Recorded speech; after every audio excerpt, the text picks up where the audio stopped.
Zdravím vás, dnes sa vám hlásime z pola od zákazníka nedaleko Nitry. Sme na parcele, kde je osiatá pšenica ozimná, ktorá dnes sa nachádza vo fáze BBCH 30. Sejba tu bola robená 3.10.2023, no ale nadpriemerné úhrny zrážok, ktoré sme mali na jeseň, nedovolili, aby táto parcela bola aj herbicídne ošetrená. Preto poďme sa spoločne pozrieť na burinové spektrum, ktoré tu máme.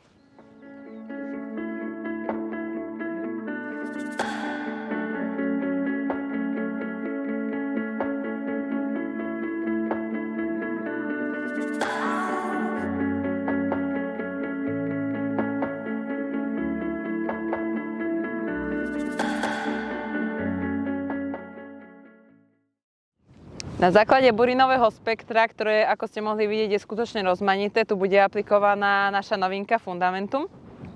Fundamentum vyniká v našom herbicídnom portfóliu kombináciou až troch účinných látok. Tribenuron metyl, metsulfuron metyl a florasuam v silnom obsahu, čiže tu úplne stačí dávka 30 gramov na hektár. Tým, že sa jedná vlastne o sulfonylmočoviny vo VG formulácii, bude to aplikované spolu aj so zmačadlom Assistant Plus. Aplikácia je možná už od 5 stupňov a vlastne buriny zastavujú rast do 6 hodín. Na ten viditeľný efekt si trošku ale samozrejme počkáme. Okrem týchto výhod, ktoré som vám už spomenula, určite vás prekvapí aj cena tejto aplikácie. Ja sa na dnes s vami už lúčim a teda stretneme sa na budúce, kedy si prídeme pozrieť aj účinok tohto prípravku.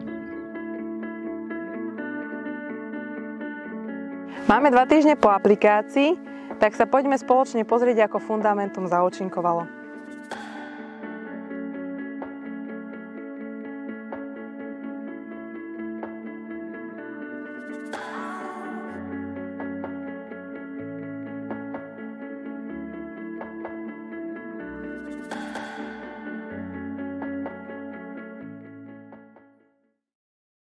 Vzhľadom na husté zaburnenie tohto porastu a vzhľadom aj na to široké spektrum burín, ktoré sme mali na tomto poraste, mohli ste vidieť v prvom vstupe na začiatku nášho videa, musíme zhodnotiť účinnosť Fundamentumu na výbornú. Fundamentum obsahuje sulfonylmočoviny. Tie sulfonylmočoviny účinkujú postupne, pozvolne.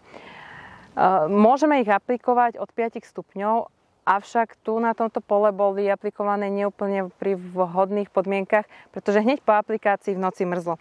Aj napriek tomu musíme povedať, že Fundamentum malo na tejto parcele výborný účinok. Ja sa s vami na dnes lúčim a v prípade potreby ma kontaktujte alebo kontaktujte náš poradenecký tím.